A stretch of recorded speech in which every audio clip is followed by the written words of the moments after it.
c'est parti pour 16 km jusqu'à Ocastro.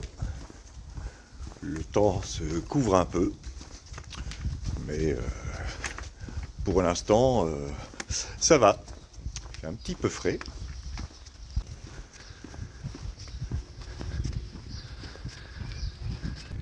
Et je pars, comme Marco et Gabriel d'ailleurs, super tard, puisqu'il est 9h moins le quart. Et les Torigrinos se sont levés à 6h du matin en réveillant tout le monde.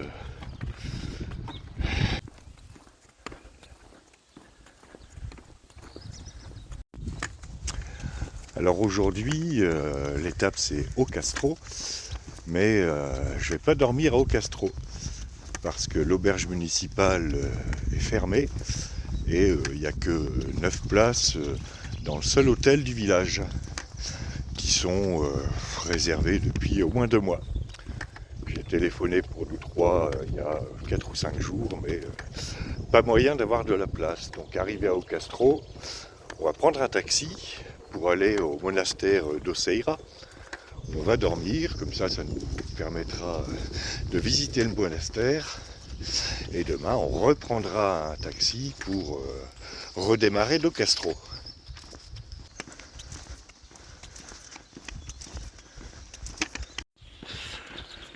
Devant, il y a 2 bicigrinos. Ils étaient d'ailleurs pas mal à l'albergue hier. Et normalement, pour eux, ça devrait être leur dernière étape. Il y en a pas mal qui vont jusqu'à Santiago.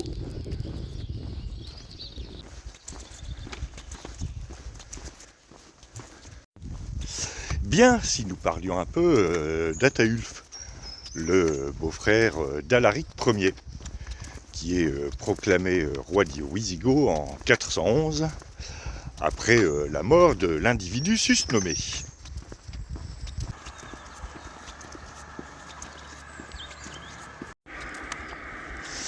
Ataulf renonce vite à reprendre à son compte ce que voulait faire son prédécesseur Alaric, c'est-à-dire envahir l'Afrique.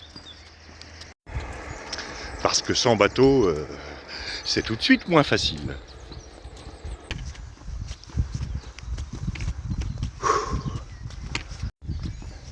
Aujourd'hui, ça va monter et descendre, et monter et descendre,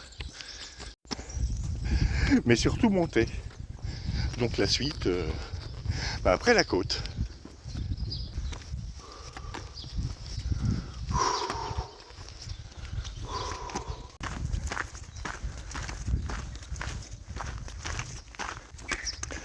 Ataulf a entendu parler d'une partie de l'Empire où on mange bien, où il y a du bon pinard et surtout où c'est un peu la pagaille. Du coup, quand on est à la tête d'une bande de soudards assoiffés de sang qui veulent défoncer l'adversaire, ça peut être intéressant d'aller dans un endroit où il y a la pagaille. On peut y faire son trou. Enfin, surtout faire des trous pour les autres.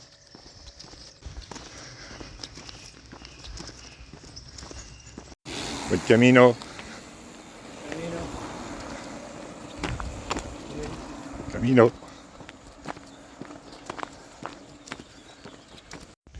C'est ainsi qu'Ataulf décide de remonter toute la botte italienne et de passer les Alpes pour aller en Gaule.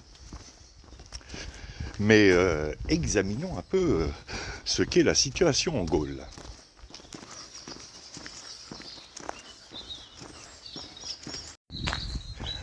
À l'époque, la situation en Gaule, c'est un peu comme le bureau politique du PS avant un congrès. C'est-à-dire que c'est le bordel.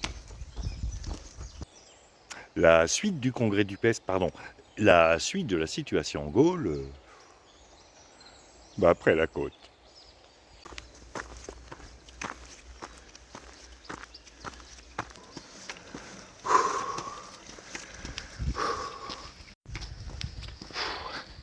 Il n'y a que des côtes dans ce pays.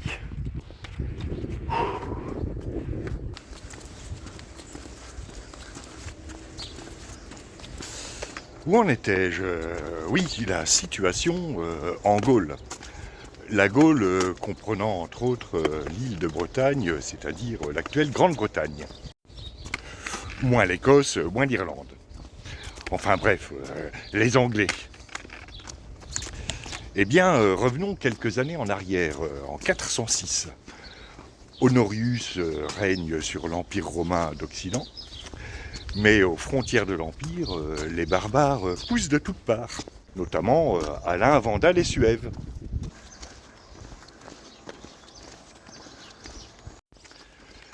Ces poussées incessantes engendrent dans les différentes régions de l'Empire un grand mécontentement, notamment parmi les troupes, dans chaque province, chacun considérant qu'à lui tout seul, il pourrait mieux défendre l'Empire que l'Empire lui-même. Enfin, si vous voyez ce que je veux dire.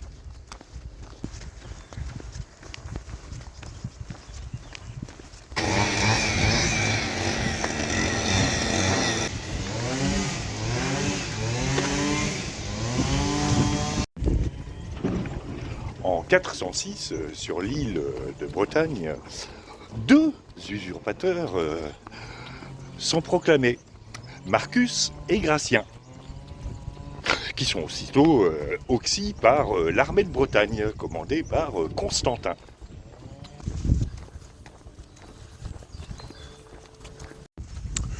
Du coup, les deux usurpateurs étant passés au fil de l'épée, qu'est-ce qui se passe?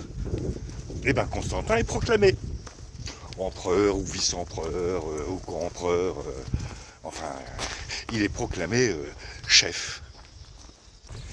C'est la saison des grands travaux dans ce village. Ça fait plaisir de voir qu'on rénove les trottoirs et certains murs.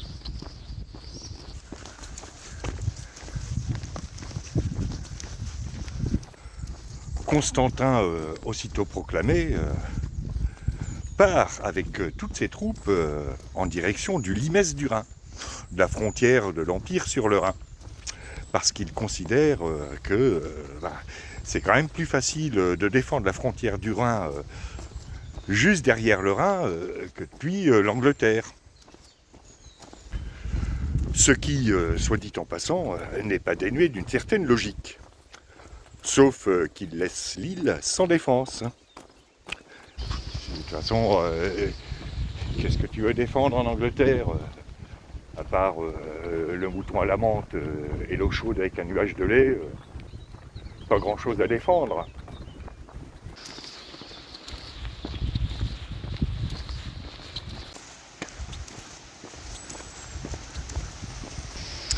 La suite, après, parce que ça va monter encore.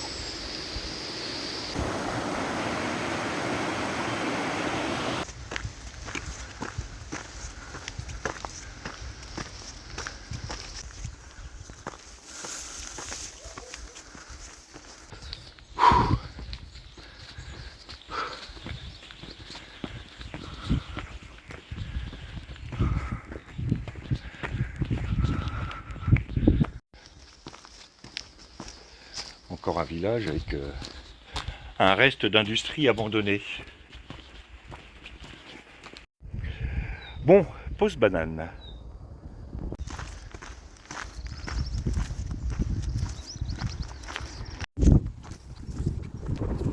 Où en étais-je? Ah oui, Constantin.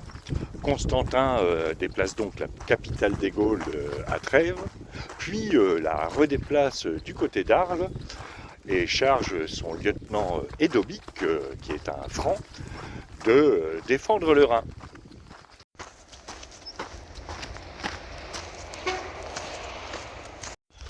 Constantin envoie ensuite son fils Constant en Hispanie pour y régner.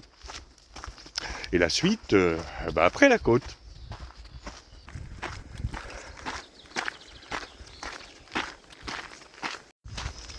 En 410, Constantin, accompagné de son fils Constant, se rend en Italie pour venir au secours de Rome aux prises avec les Wisigoths, mais aussi pour asseoir son autorité, car l'empereur Honorius l'a reconnu comme co-empereur.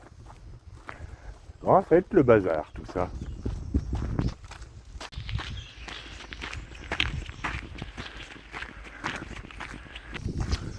Pendant ce temps, en Hispanie, le général Gérontius, resté en Hispanie, proclame Maxime comme empereur.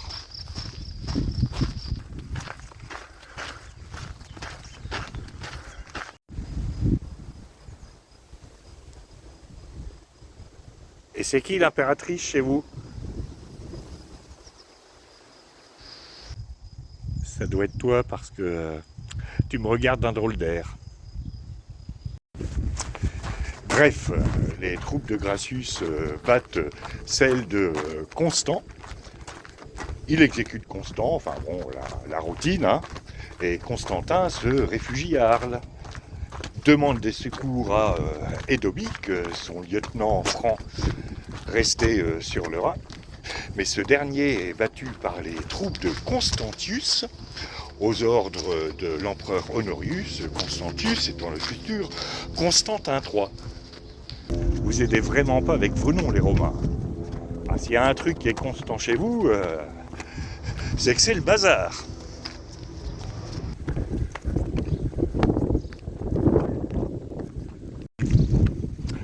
La suite, après vous savez quoi? Salut les filles.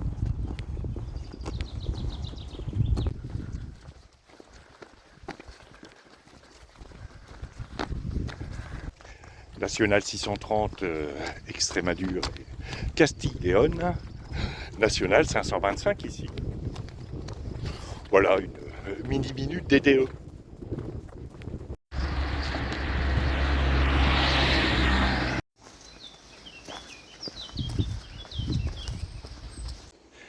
La suite de la suite, juste après la grosse côte qui est venue avec la toute petite descente.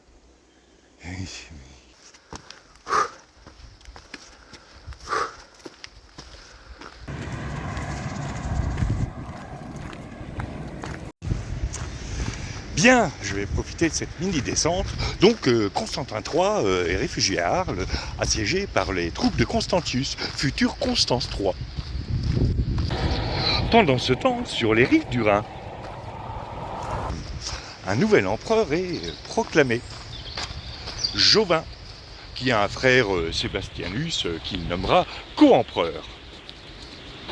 Que va-t-il leur arriver? Eh bien, vous le saurez après la côte. C'est vraiment une mini-descente. Que reproche ce nouvel usurpateur à Constantin III? Eh bien, tout simplement de ne pas avoir su stopper les invasions à partir de 406.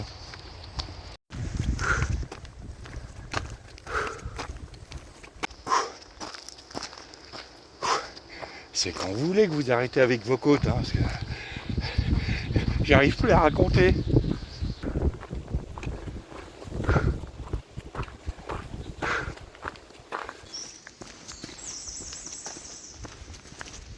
Bien, où en étais-je? Jovin est donc proclamé empereur. Il partage le pouvoir avec son frère Sébastianus. Parallèlement, Constantin III, autre usurpateur, s'est réfugié à Arles. Perpendiculairement, cela fait un moment que Stephen est amoureux de Rebecca. Mais hélas, Rebecca est en couple avec Greg. Greg qui lui-même avait des vues sur Pamela. Pamela étant elle-même l'ancienne copine de John, qui était déjà sortie avec Rebecca, mais ça faisait longtemps.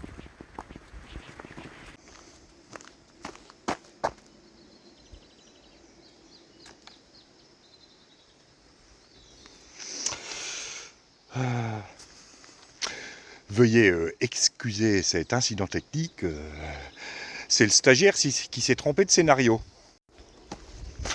En même temps, ils sont aussi compliqués les uns que les autres. Ben, la suite après, hein.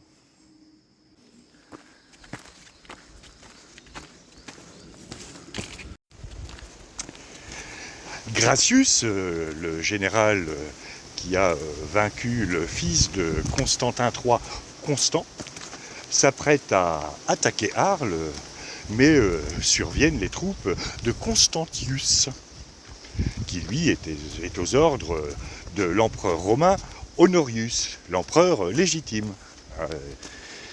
Peut-être y voir clair. Gracius s'enfuit donc en Hispanie, pétochard. Et du coup, Constantin III négocie la reddition d'Arles, à condition qu'il ait la vie sauve. Mais il finira exécuté. La routine.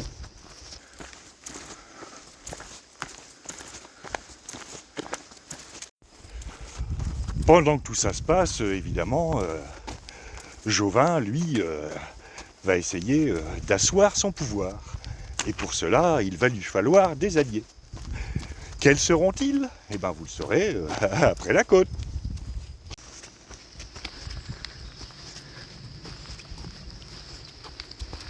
Je me disais aussi, ça pue dans le coin, mais il y a une grosse porcherie là-bas.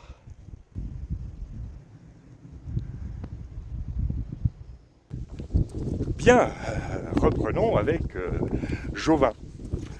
Jovin, pour asseoir son pouvoir, va essayer de s'attirer la sympathie d'Ataulf et de ses Wisigoths.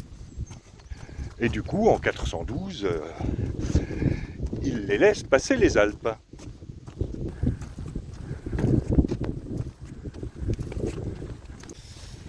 Ataulf, lui, préfère le Magister Militium Constantius, et donc il préfère les Romains. C'est ainsi qu'il ira capturer Jovin et son frère Sébastianus à Arles, et que les deux seront exécutés.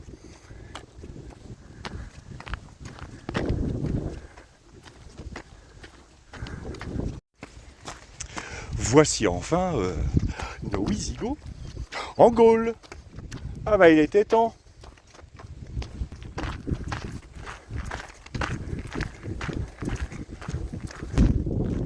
Maintenant le vent de fasciner.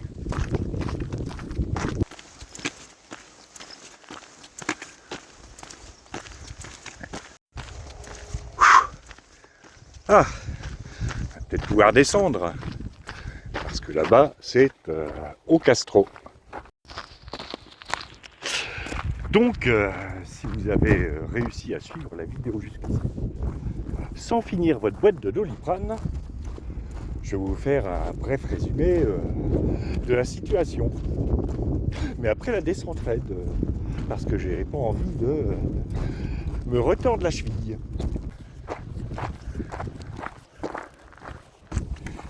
Afin de clarifier un peu les choses, parce que entre Constantin, Constant, Constance, Constance III, Constantius, c'est difficile de s'y retrouver. J'ai donc numéroté les usurpateurs.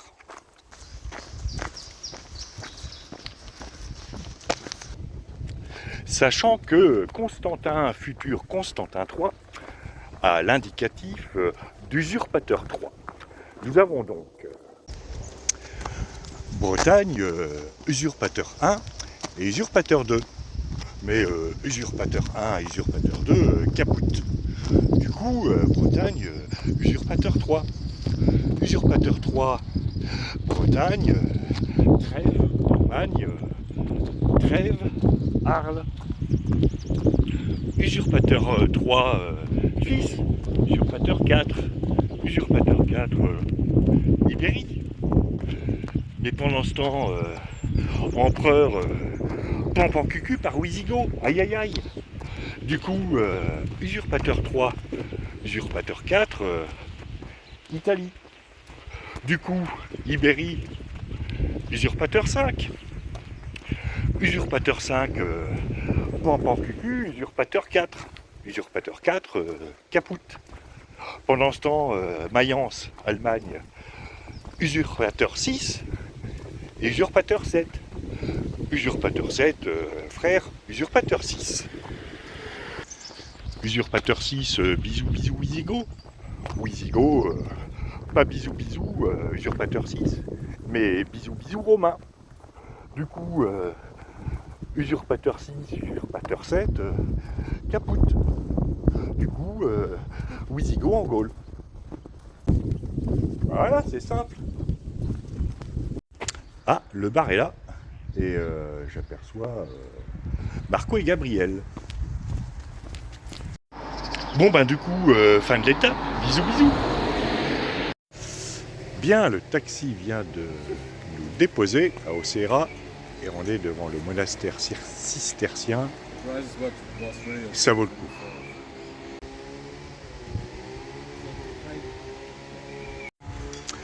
Fin de cette étape qui aura fait que un peu plus de 14 km, où j'ai vraiment pris mon temps.